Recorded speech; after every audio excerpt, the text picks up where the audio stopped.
Après la vidéo TikTok de ce matin où je vous présentais mes settings, j'ai décidé d'en faire une vidéo longue pour vous montrer comment utiliser ces mêmes settings, ce qui vous aidera à développer votre potentiel, votre gameplay, votre game sense, pour peut-être vous rapprocher de mon playstyle. Avant de commencer, je souhaite vous montrer que je suis un minimum légitime pour vous donner des conseils. Donc je vous montre 2-3 clips et puis après on commencera. 200€, c'est un tournoi où le meilleur clip manette et le meilleur clip clavier-souris sur ma map, ils gagneront 100€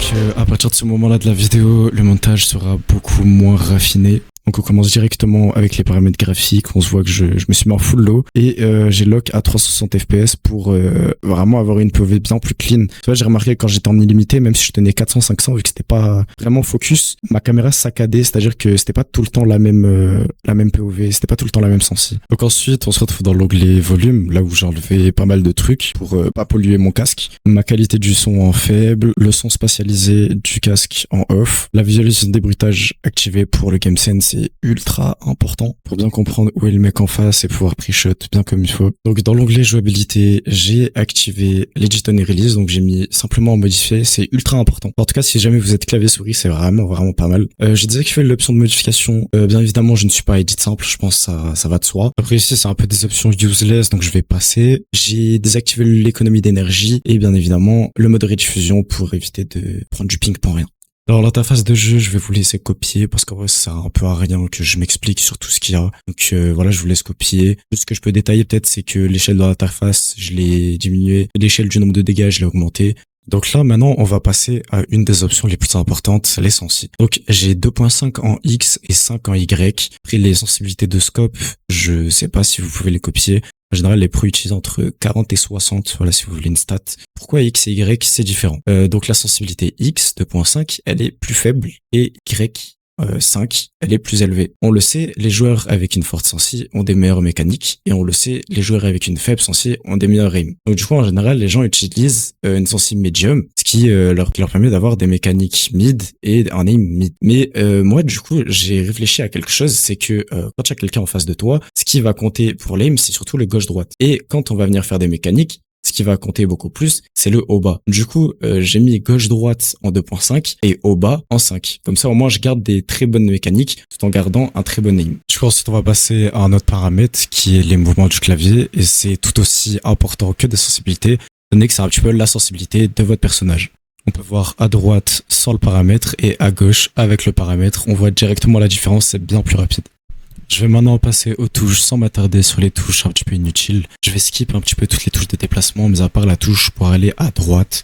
Donc ma touche pour aller à droite c'est B et le fait que je l'utilise avec mon pouce, ça me libère mon index pour mes touches de piste control. Donc du coup, mes touches de piste control, on parle bien du cône et de l'escalier. Donc là, oui, en effet, on va skip toutes les autres touches et on va directement passer aux touches de construction. Pourquoi c'est ultra pratique? Tout simplement parce que je peux aller à droite en même temps qu'utiliser ces fameuses touches. Donc dans le contexte de la décale à droite, je peux littéralement piste contrôle les gens tout en prenant la décale à droite, ce qui fait que je suis bien moins expose. Si jamais vous ne comprenez pas le principe de décale à droite, je vous fais un petit clip à l'écran en vous montrant que moi je le vois et lui il ne me voit pas, simplement en prenant une petite décale de plus en plus à droite en étant plus loin que lui du mur. Donc, du coup, mes touches de construction, c'est Q pour le sol, E pour l'escalier, D pour le cône et un bouton sur le côté de la souris pour le mur. Ça me permet de pouvoir appuyer sur toutes ces touches en même temps et donc d'avoir un avantage considérable en piste control et en retake. Du coup, maintenant, on va passer à ma touche d'edit et réinitialiser. Donc, ma touche d'edit, c'est l'autre bouton sur le côté de la souris, donc pas le mur. Et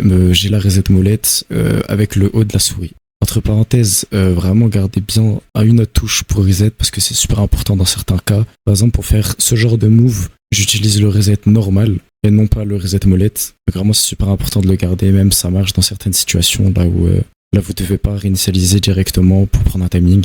Donc là maintenant, on va directement passer à mon dernier secret, littéralement mon dernier paramètre qui fait que j'ai encore moins de délai que les autres pour poser les constructions. J'ai tout simplement mis Shift droit pour placer la structure en plus de clic gauche. C'est-à-dire que ensuite, je vais aller sur l'application de mon clavier et je vais venir mettre sur W Shift droit également. Donc en gros, quand je vais appuyer sur W, ça va appuyer sur Shift droit. Et je vais faire ça sur toutes mes touches de déplacement, donc sur A, sur S et sur B. Donc du coup, quand je vais appuyer sur ces touches, donc en gros quand je vais me déplacer littéralement, eh ben mes constructions vont se placer automatiquement. Donc j'aurai pas besoin d'appuyer sur clic gauche. Ce qui fait que donc je vais placer les constructions en premier, et ce qui en plus de ça est très avantageux. Par exemple sur une triplegit, là où je suis censé appuyer 3 fois pour poser le sol, le cône et le mur, avec ma technique je ne vais même pas avoir besoin littéralement d'appuyer sur cette touche, mais à part pour sélectionner la modification. Ça peut paraître contraignant et inutile pour certaines personnes, je le conçois, comme par exemple pour les joueurs in-game qui ne sont pas forcément agressifs, mais par contre du moment où tu veux avoir un minimum de mécanique et avoir un style de jeu vraiment très très agressif, je pense que ce paramètre est littéralement indispensable. Alors maintenant que vous êtes au-dessus, pour être sûr vraiment que vous ayez toutes les touches, je vais simplement vous faire défiler sans voix off les touches, vraiment comme ça vous êtes sûr d'avoir tout vraiment si vous voulez copier. N'oubliez pas que moi je suis en QWERTY, donc si vous êtes en AZERTY vous faites la conversion. Et même si vous copiez pas les touches en soi, vous pouvez toujours essayer de trouver vos propres touches en gardant les techniques que j'ai trouvées avec les miennes.